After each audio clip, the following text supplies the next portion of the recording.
We acknowledge that Tri-Cities Community Television operates on the traditional, ancestral, and unceded territory of the Coquitlam First Nation. We thank the Coquitlam who continue to live on these lands and care for them along with the waters and all that is above and below. Bonjour, je suis Geneviève Carr-Lefebvre de la télévision communautaire des Tri-Cities. Nous remercions sincèrement la Bibliothèque de Coquitlam pour nous avoir offert cet espace studio pour l'enregistrement d'aujourd'hui. Bienvenue à notre série spéciale avec les candidats aux élections fédérales présentées par la télévision communautaire des Tri-Cities. Aujourd'hui, nous avons le plaisir de recevoir M. Peter Julian, candidat du NPD Nouveau Democratic Party dans la circonscription de New Westminster, Burnaby et Maillardville. M. Julian est également le député actuel de cette circonscription. Bonjour, M. Peter Julian. Bonjour, ça me fait vraiment plaisir d'être avec vous et merci pour avoir mis en place ces entrevues-là. C'est extrêmement important, la démocratie. C'est extrêmement important que les candidats soient questionnés. Alors, merci. Un grand plaisir de vous avoir aujourd'hui. On y va. On rentre directement dans le vif du sujet. Donc, pourquoi les électeurs devraient-ils voter pour vous? Mais ça, c'est une super bonne question. Et il faut dire que la circonscription, le comté de New Westminster-Burnaby a changé avec l'addition maintenant de Maillardville. Alors, je n'ai pas représenté Maillardville avant maintenant, même si Maillardville m'a toujours été inspiration. Quand j'étais jeune, je ne parlais pas un mot de français, mais c'est en faisant le tournée de Maillardville, en voyant des pancartes qui disaient casse populaire, pharmacie, etc., église, je me suis dit, mais là, je ne comprends pas, c'est différent que notre langue anglaise. Et c'est grâce à ça que je me suis rendu éventuellement comme adulte à l'université au Québec. J'ai pris le français, j'ai fait aussi mes études et ensuite je suis devenu gestionnaire des finances. Et c'est toute cette expérience-là que je mène à le job, à l'emploi de député. Alors, tous ces éléments-là j'ai eu une sorte que, pour moi, d'ajouter Maillardville et Coquitlam à mon comté, ça me fait vraiment plaisir et je trouve que c'est extrêmement important que le député qui représente Maillardville soit aussi bilingue. En effet. OK. Donc, que représente, selon vous, le leadership civique et comment cela se traduit-il dans votre rôle de député pour la région des Tri-Cities, spécifiquement Maillardville? Mais ça, c'est aussi une très bonne question. Et la gestion civique ou le leadership au niveau civique, c'est de travailler avec tous les paliers du gouvernement. Alors, si on est député fédéral, il faut travailler bien avec les députés provinciaux et aussi avec les représentants de la ville de Coquitlam. Je travaille très bien avec Jennifer Whiteside et Jennifer Blatherwick, les deux députés provinciaux qui ont chacune un parti de Maillardville. Alors, je travaille bien avec eux. Et aussi avec la ville de Coquitlam, je vais faire le même travail que j'ai fait à New Westminster et que je fais à Burnaby. Ça veut dire, quand les gens soulèvent des questions qui sont plutôt de l'ordre municipal, je soulève quand même des questions avec les conseillers municipaux. Je fais en sorte que les gens soient au courant des problèmes, des choses qui sont soulevées. Alors, un député fédéral, à mon avis, ne devrait pas passer le chandelle et dire « Hey, ça n'a rien à faire avec moi ». On a une responsabilité de travailler avec les autres paliers du gouvernement pour faire en sorte que la vie des citoyennes et citoyennes sont vraiment améliorées. Et ça inclut aussi le fait qu'on intervienne parfois pour dire à nos collègues au niveau municipal qu'il y a des choses qu'il faut réparer ou des choses sur lesquelles il faut apporter une attention. Parfait. Merci. Comment envisagez-vous la collaboration avec les élus municipaux et provinciaux des Tri-Cities afin de répondre efficacement aux besoins locaux? Mais c'est le contact constant, c'est la communication constante. Et aussi, à l'autre côté, c'est de faire en sorte que le fédéral prenne ses responsabilités. On a au niveau de l'infrastructure, on a vu ça d'abord avec les conservateurs, ensuite avec les libéraux, que le financement pour l'infrastructure au niveau municipal est de plus en plus bas. Qu'est-ce que le fédéral fait? C'est qu'il essaie de sauver de l'argent en n'en pas, appuyant les municipalités, soit New Westminster, soit Burnaby, soit Coquitlam, autant qu'ils devraient. Et et la Fédération canadienne des municipalités nous indique qu'on a un grand déficit au niveau de l'infrastructure. Alors, les municipalités en arrachent souvent parce qu'ils ne reçoivent rien qu'à 8 cents sur le dollar qui est pris des contribuables. La province, c'est à peu près 25 cents. Maintenant, le fédéral a la très grande partie du morceau et le fédéral continue à diminuer ses contributions à la fois des provinces, mais aussi aux municipales.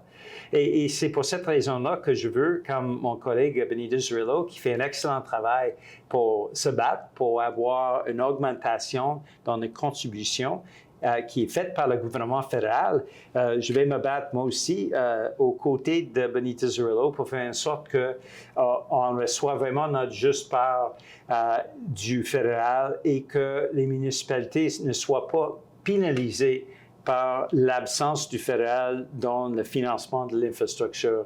Alors, c'est une bataille à faire et l'NPD a toujours amorcé cette bataille-là et on ne va pas céder tant et aussi longtemps qu'on n'a pas restauré le financement qui devrait aller aux municipalités.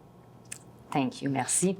Le logement abordable, on va parler de logement abordable présentement. Oui. Donc, le logement abordable demeure un enjeu central dans notre région. Quelle action concrète comptez-vous entreprendre à l'échelle fédérale pour soutenir les solutions durables en habitation? On l'a déjà fait. Printemps passé, les libéraux ne voulaient rien dépenser pour aider dans le développement du logement abordable. L'NPD a dit, bien là, moi, comme leader parlementaire, avec Benita Zarrillo aussi, mais Jagmeet Singh en tant que chef, on a dit, votre budget ne sera pas accepté tant et aussi longtemps qu'il n'y a pas de financement vraiment profond pour développer le logement abordable. Et on a réussi effectivement de pousser le gouvernement d'investir le premier 10 milliards de dollars. Ça, c'est un changement énorme. On se rappelle, l'ancien gouvernement libéral de Paul Martin a coupé dans tous les programmes du logement abordable. Ça fait 30 ans et on a la crise d'abordabilité qu'on voit aujourd'hui à cause de cette action irresponsable que les libéraux ont prise. Maintenant, l'NPD a forcé un premier investissement de 10 milliards et ça va commencer à contribuer pour un peu diminuer la crise, mais ça va prendre encore plus d'investissements et l'NPD va continuer à pousser pour qu'on mette ces investissements en place pour développer et construire le logement abordable. Maintenant, le logement abordable, c'est quoi? C'est 30 % de revenus. Ce n'est pas les appartements qui coûtent 2 500 $ ou 2 600 $ qu'on voit souvent à Coquitlam, à Port Moody, à Port Coquitlam. Ces appartements-là ne sont pas abordables pour la très grande majorité des gens. Alors, de fixer un seuil de 30 % pour le loyer, ça fait en sorte que tout le monde, y compris les gens qui travaillent sur un salaire minimum, pourraient avoir un toit sur leur tête, pourraient financer un appartement.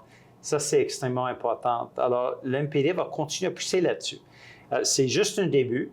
On va revenir plus tard un peu sur la question de où est-ce que le gouvernement fédéral envoie l'argent présentement? Et pour nous, le logement abordable devait être une priorité.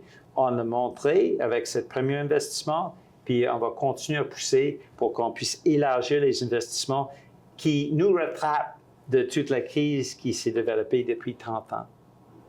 OK, merci.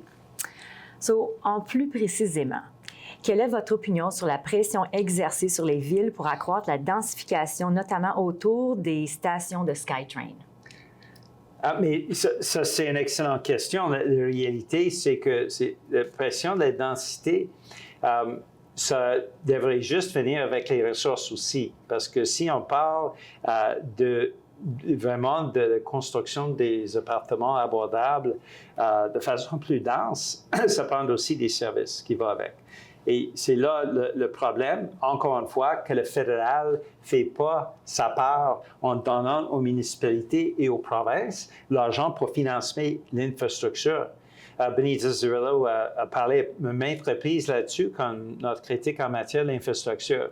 Mais c'est ça qui doit changer. Et c'est pour cette raison-là qu'il faut élire des députés néo-démocrates, parce qu'on est là justement pour forcer les choses pour que les gens ordinaires en profitent. Et si on a la densité sans les services, les gens ne sont pas plus avancés.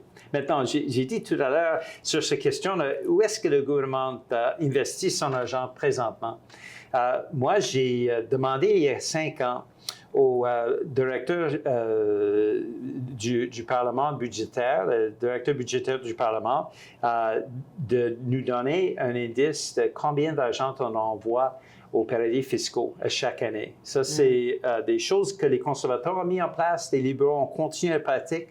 Et le directeur parlementaire du budget est revenu avec une étude qui démontrait qu'on dépense plus qu'à 30 milliards de dollars chaque année. 30 milliards de dollars à chaque année va aux paradis fiscaux. C'est les mieux nantis, les Canadiens, les grandes entreprises avec le plus de profit qui envoient leur argent dans les paradis fiscaux. Ils ne payent pas un cent d'impôt et par la suite, ils peuvent servir de cet argent-là comme ils veulent. Pour nous, c'est pas ça la priorité. Les paradis fiscaux ne devraient pas figurer dans les priorités du gouvernement fédéral. Et c'est pour cette raison-là qu'on ramène cet argent-là et qu'on utilise ces 30 milliards de dollars plutôt pour des choses comme le logement abordable, plutôt pour l'infrastructure et les services autour des nouvelles constructions qu'on fait sur le logement abordable. Alors, pour l'NPD, c'est du vrai changement, c'est différent des deux autres partis qui sont corrects. À la fois Mark Carney et Pierre Poilievre ont dit, mais là, les paradis fiscaux, nous, on a déjà servi nous-mêmes. Mark Carney pour Brookfield Asset Management, qui est géré, et Pierre Poilievre pour ses investissements personnels. L'NPD est le seul parti qui dit qu'il faut vraiment répatrier ces 30 milliards de dollars qu'on dépense à chaque année et servir de cet argent-là. Il faut vraiment faire en sorte que tout le monde ait le logement abordable et la capacité de mettre le nurture sur la table. C'est là, vraiment, au plus profond, la différence entre l'NPD et les deux autres partis. Merci. Les infrastructures et les transports en commun sont essentiels pour accompagner la croissance urbaine. Donc, quels projets ou initiatives soutenez-vous pour améliorer la mobilité dans les Tri-Cities? Meyerville. Mais il y a toute une gamme des projets qu'il faut appuyer. D'une part, continuer de construire plus de réseaux d'autobus pour lier au SkyTrain. Ça, c'est un élément très important. Quand on regarde le système de transport, de regarder d'autres possibilités aussi pour notre système de transport aussi, des minibus. On sait que présentement, quand on regarde le système de transport en commun dans la région de Grand Vancouver, encore une fois, à cause de ce manque de financement du fédéral, le système d'autobus en arrache, le système de transport en commun en arrache. Alors, l'NPD va pousser beaucoup pour qu'on restaure cet argent-là. Encore une fois, parce qu'on dépense 30 milliards de dollars par année pour les paradis fiscaux, une fraction de cet argent-là pourrait bien nous équiper avec un système de transport en commun qui est là, qu'on en a besoin. Mais il y a un autre projet sur lequel je suis déjà impliqué, même si je ne suis pas encore élu comme député à Meyerville, et ça, c'est le Centre communautaire francophone de Meyerville. Je travaille avec les groupes communautaires francophones parce que c'est un élément extrêmement important de notre héritage, le berceau même de la francophonie britanno-colombienne et à Maillardville. Alors, le fait qu'on puisse réunir ensemble toutes les organisations de la communauté francophone, toutes les organisations qui militent pour les services en français, les mettre dans un même édifice me tiennent à cœur. Et je travaille avec plusieurs organisations à Maillardville, justement, pour accomplir aussi ce projet-là. Et le dernier projet, c'est le projet d'abordabilité pour les gens. On a lutté pour les soins dentaires. On a réussi. On a lutté pour les assurances médicaments pour les gens qui ont le diabète, y compris à Maillardville. Là, on a réussi. Dans quelques mois, les gens vont avoir accès à l'assurance médicaments pour les diabètes. Ça veut dire à Maillardville, la population, on présume que c'est plusieurs milliers de personnes qui ont le diabète, qui payent parfois jusqu'à 1 000 $ par mois pour leurs médicaments. Avec qu'est-ce que l'MPD a réussi à faire, là, déjà, ils vont être aidés. Cette fardeau énorme des finances va être enlevé et ils pourraient avoir le médicament qui leur tient en vie gratuitement. Ça, c'est un élément important. Une autre chose qu'on a déjà accompli aussi, c'est les dîners pour les écoliers et les écolières. Et là, il y a déjà des programmes en place à Coquitlam, à Maillardville, à Burnaby, puis à New Westminster. Ça, c'est encore une fois grâce au travail du MPD. On a mis ça dans le budget au printemps et maintenant les écoliers et les écolières en profitent. Alors, en réponse à votre question, d'abord, l'infrastructure importante pour le transport en commun ailleurs, des projets spécifiques à Maillardville, mais aussi des projets qui aident les gens de Maillardville. Et ça, c'est les 3 champs où je travaille et où j'aimerais travailler en tant que député. On va parler de tarifs. Quel est votre point de vue sur les répercussions des tarifs douaniers passés par les Américains, comme ceux imposés sous l'administration Trump, et sur les effets de les nouvelles mesures pourraient avoir sur nous, nos industries, nos travailleurs locaux? Mais là, on commence à sentir les impacts. Jagmeet Singh a déjà dit, puis c'est le seul chef politique qui l'a dit, qu'il faut vraiment qu'on mette les ressources pour aider les travailleurs, les travailleuses, aider les familles, aider les communautés. Et je m'explique, là, avec les tarifs, les contre-tarifs que le gouvernement fédéral peut mettre en place, ça veut dire qu'il y a beaucoup plus de ressources qui viennent au fédéral, parce que ces tarifs-là sont payés au fédéral. En même temps, il y a la possibilité qu'on fasse des taxes sur les exportations canadiennes. Encore une fois, le fédéral en profite. Alors pour nous, avec toutes ces nouvelles ressources, on a déjà vu dans le passé, quand il y avait une crise, à la fois les conservateurs et les libéraux ont donné, leur première pensée a toujours été « Oh, il faut aider les banquiers de maintenir leurs profits » plutôt qu'aider monsieur et madame tout le monde. Pour nous, c'est vraiment les gens dans la communauté qui devraient bénéficier de toutes ces ressources additionnelles qui vont aller au gouvernement fédéral. Et c'est pour ça que c'est important d'avoir cette économie robuste au niveau local et de traiter d'aider les travailleurs, des familles, des communautés en premier. Maintenant, aussi, il faut qu'on développe d'autres marchés. Cette comté-là, New Westminster, Burnaby, Maillardville, oui, il y a des anglophones et des francophones, mais il y a aussi plus que 150 ans qui sont parlés, diaspora, qui viennent des 4 coins du monde. Le gouvernement fédéral n'a jamais utilisé le fait qu'on a des Canadiens qui parlent des langues multiples et qui ont des liens avec leur pays d'origine pour augmenter les exportations canadiennes. Et ça, c'est un élément extrêmement important, qu'il faut qu'on ait vraiment une stratégie sur le commerce international qui vise plus que le marché américain. Parce que mettre tous les œufs dans le panier des Américains, ça nous laisse vulnérables. Et je pense qu'on a tiré un leçon important là-dessus. Troisième chose, c'est la question de valeur ajoutée. Mon grand-père a travaillé à Maillardville. Mon père a travaillé à Maillardville. À l'époque, quand il y avait des usines de bois d'œuvre où on fabriquait des produits du bois. Aujourd'hui, à Maillardville, à Fraser Mills, qu'est-ce qu'on voit? C'est un stationnement pour l'exportation du bois rond. Il n'y a pas de développement de valeur ajoutée, pas en tout. Ça, c'est la responsabilité de Stephen Harper qui a signé l'entente qui nous a vendu aux Américains. Mais aussi, c'est le fait que les libéraux n'ont rien fait après 10 ans de pouvoir pour mettre en place cette stratégie de valeur ajoutée.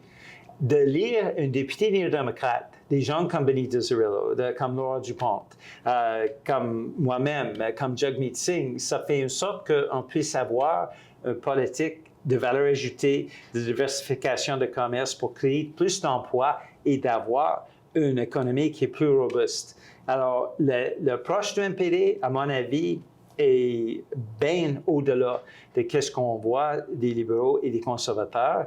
Et on va continuer effectivement de communiquer ces cas-là dans les prochains jours parce que je pense que les gens veulent des plans détaillés.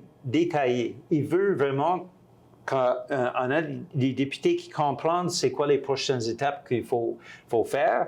Et c'est vraiment des candidats du NPD qui démontrent cette capacité de penser au-delà des attaques de Donald Trump pour mettre en place une économie plus robuste. En effet, merci. Comment comptez-vous rester à l'écoute des citoyens de votre comté, incluant Maillardville, à Coquitlam, et vous assurer que leur voix soit entendue à Ottawa? Mais moi, je suis très accessible. Je fais d'habitude des barbecues, des parties de Noël, des parties de nouvelle année lunaire. L'année passée, on a eu 6 000 personnes qui sont venues à tous nos événements au cours de l'année. À Maillardville, je vais faire la même chose. Il va y avoir des événements réguliers où là, je suis là, où les gens peuvent venir et me poser toutes sortes de questions ou juste venir quand ils ont un cas à résoudre au niveau fédéral. Et ce n'est pas juste les problèmes que les gens ont avec le gouvernement fédéral qu'on traite. On traite aussi des dossiers de droits des consommateurs. Souvent, je suis appelé à téléphoner à un chef d'entreprise puis dire, mais là, mon concitoyen n'a pas eu droit à son remboursement de 5 000 $, mettons. Et d'habitude, un chef d'entreprise, quand il reçoit un appel d'un député, il ne va pas niaiser là-dessus. Dans les cas où j'interviens, on a souvent une victoire où la personne dans le domaine des consommations reçoit le remboursement qu'il devrait recevoir. Alors, pour nous, ce contact constant est un élément clé. Les gens de Maillardville sont mes patrons. Alors, je vais être très accessible. Les gens peuvent venir passer à mon bureau, mais en plus, on va aller les voir. Je fais toujours le porte-à-porte, même quand il n'y a pas des élections. Je fais des événements en été, en hiver, et aussi, je suis constamment à l'écoute des gens. Parce que c'est comme ça que la démocratie est supposée de fonctionner. Et cette idée-là que les conservateurs ont, comme Pierre Poilievre demande à ses candidats de même pas venir pour des réunions avec tous les candidats, qui est vraiment une entrevue pour avoir un emploi, à mon avis, je trouve ça irresponsable.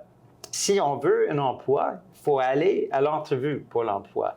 Et le fait que les conservateurs refusent de venir à ces entrevues, à mon avis, ça les disqualifie d'avoir l'emploi. Y a-t-il des programmes ou ressources fédérales que vous croyez méconnus? On ne connaît pas bien. Donc, les résidents de Tri-Cities, Maillardville, pourraient davantage bénéficier. Mais la Bibliothèque du Parlement. La Bibliothèque du Parlement fait une recherche pour les gens. On en sert souvent. Parce que si on regarde le gouvernement fédéral, il y a tellement des programmes sont dénoncés toutes les semaines, d'autres programmes sont terminés toutes les semaines. La Bibliothèque du Parlement, j'en sers tous les semaines pour avoir les informations et passer cette information-là à mes concitoyens. Et c'est pour ça qu'on a tellement un bon dossier quand ils regardent l'infrastructure. On a récolté depuis des années plus qu'à 3 milliards de dollars pour les concitoyens, juste à New Westminster et Burnaby, parce que pour l'instant, je ne représente pas encore Maillardville. Alors, au niveau de l'infrastructure, on a réussi d'avoir beaucoup de ces programmes-là grâce à cette recherche de la Bibliothèque du Parlement. Et on a aidé 22 000 personnes dans mon comté depuis quelques années. Pour la même raison, on utilise toutes les ressources qui sont disponibles, y compris la Bibliothèque du Parlement. Les bibliothécaires de Bibliothèque du Parlement fait un travail énorme et je trouve ça dommage que la très grande majorité des députés n'en servent pas parce que ça nous donne vraiment à l'heure même, de façon la plus courante possible, tous les programmes qui sont disponibles et dont les gens pourraient en profiter. M. Julian, j'ai à peu près 4 minutes qui me restent, donc je vais aller avec ma prochaine question. Oui. L'engagement civique des jeunes est essentiel pour faire vivre la démocratie. Quelle action envisagez-vous pour encourager leur participation active au sein de notre communauté? C'est une excellente question. On a un conseil de la jeunesse. Alors, ces gens-là se rencontrent tous les quelques mois pour me dire qu'est-ce que je fais de bien, qu'est-ce que je fais pas de bien. Et c'est grâce à ces interventions des jeunes dans notre communauté que j'ai entrepris, par exemple, vraiment, parce que j'ai trouvé ça important aussi, tout le côté environnemental et de contrer les changements climatiques. Alors, plusieurs de mes projets de loi privés relèvent de cet élément-là, mais aussi des choses comme la réconciliation avec les peuples autochtones et pour contrer la haine qu'on voit, les désinformations en ligne, ça vient des jeunes. Alors, les jeunes, les bénévoles, ils font partie de ma campagne présentement, mais aussi ils font partie de mon quotidien pour être certain qu'est-ce que le travail que je fais au Parlement fait dans le sens qu'ils aimeraient voir. Merci. Enfin, si vous êtes réélu, quelle est votre vision à long terme pour les Tri-Cities, Maillardville, Coquitlam spécifiquement, et comment votre travail en tant que député contribuera-t-il à la réalisation de cette vision? Mais la vision, c'est qu'on construit une communauté où tout le monde a leur juste part, où là, tout le monde a une toit sur leur tête, tout le monde peut mettre la nourriture sur la table, qu'il y ait des bons emplois. Et ça, c'est toutes des choses qu'on peut obtenir, mais il faut que le fédéral soit moins branché sur donner des montants énormes aux banques, aux banquiers, aux bien nantis, aux paradis fiscaux, et que le fédéral commence à investir au niveau local. Alors, mon job, et je sais que Benita Cirillo le prend au sérieux aussi, c'est de faire en sorte qu'il y ait plus qui relève aux gens ordinaires dans notre comté. Et pour les Tri-Cities, pour Coquitlam et Port Moody, c'est extrêmement important qu'on puisse faire ces investissements pour aider les gens. Et alors, c'est là où la vision et la réalité pourraient jumeler ensemble. Plus on travaille pour avoir les ressources pour aider la communauté, plus toute la communauté va en profiter. En 30 secondes. OK. Si vous aviez l'ensemble de vos électeurs devant vous ici maintenant, que vous voudriez-vous qu'ils retiennent de votre engagement? Que je suis là avec eux, que j'ai passé ma vie ici, 4 générations de ma famille, rester ou travailler à New Westminster, Burnaby, Maillardville, et je vais faire tout ma possible pour que leur famille puisse bénéficier de cet bel endroit où en vivre. Un grand merci, un grand merci, M. Peter Julian est avec nous aujourd'hui. J'apprécie de vous avoir assis, de vous parler avec les résidents francophones de Maillardville, ceux qui parlent français comme moi. Donc, un grand merci d'être avec nous aujourd'hui. Ça me fait plaisir. Merci. Un grand merci d'avoir écouté l'entrevue avec Mr. Peter Julian. candidat du NPD, nouveau Parti démocratique, dans la circonscription de New Westminster, Burnaby et Mayerville. M. Gillian est également le député actuel de cette circonscription. Donc, de la part de la Tri-Cities Community Television et moi-même, Geneviève Carl-Lefebvre, un grand merci de vous être joints à nous. Et n'oubliez pas d'aller voter le 28 avril de ce mois et votre compte.